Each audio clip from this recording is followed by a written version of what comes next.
is probably the most wanted Android phone of the entire year 2012. Samsung has delivered, so without any further ado, let's go ahead and take a look at the full review. So this is Samsung's flagship device worldwide, so it deserves flagship-worthy hardware, and it gets exactly that. On the inside of the United States version, we have a 1.5 GHz Snapdragon S4 dual-core processor and a huge 2 gigs of RAM. There's also a 4G radio inside, and it features expandable storage via micro SD, all in a package that's just 8.6 millimeters thin.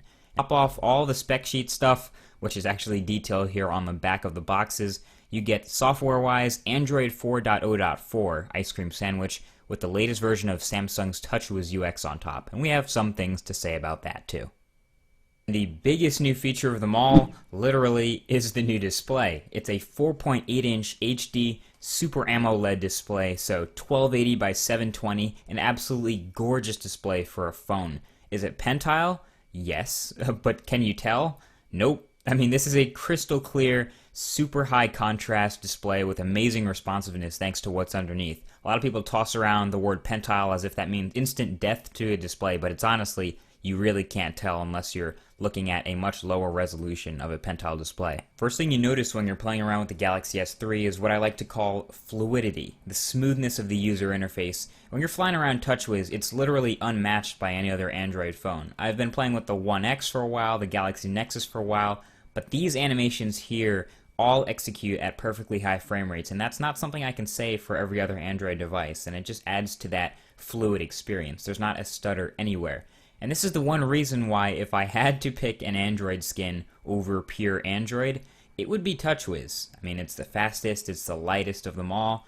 Couple that with the 2 gigs of RAM in the Galaxy S3, and you're looking at a pretty freaking fast device. TouchWiz is also one of the least obtrusive in-your-face Android skins that there are, so the user experience is pretty close to stock Android. There are a few minor changes like the settings menu and that notification battery percentage indicator. Another thing is they replaced the stock calendar widget and app with their own Samsung-themed one, which is very different looking. And there are a few other pre-installed Samsung applications too, and depending on which carrier you go with in the United States, you'll get a few more pre-installed applications. One thing that I actually found a little bit annoying is that the toggles in the notification area, while they are really handy, and I'm glad that they're there, the slide-in animation that happens every time I pull down the notification tray, like, is that really necessary?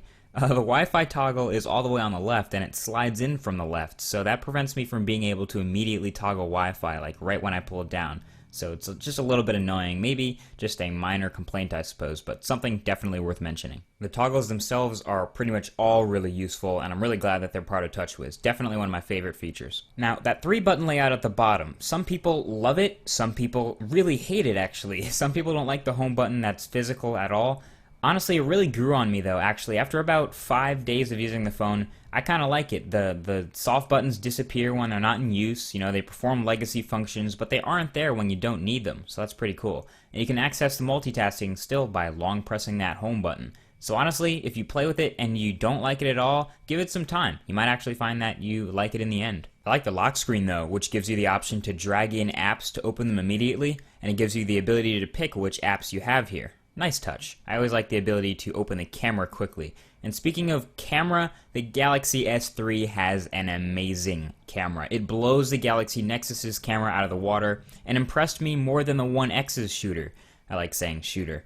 But it's an 8 megapixel shooter on the back. It takes 1080p video. It has sharp autofocus. It performs well in low light, which is great. It takes stunning pictures for a phone and is totally capable of replacing your point and shoot. Okay, you hear that? You no longer need to bring another camera on vacation or something. You can literally just bring your phone. I'm really happy it's gotten to this level of quality. The quality is great. The pictures and the features are aplenty, and it's fast. It's really fast. There's a burst mode which can take like 20 pictures in a couple of seconds. It's awesome.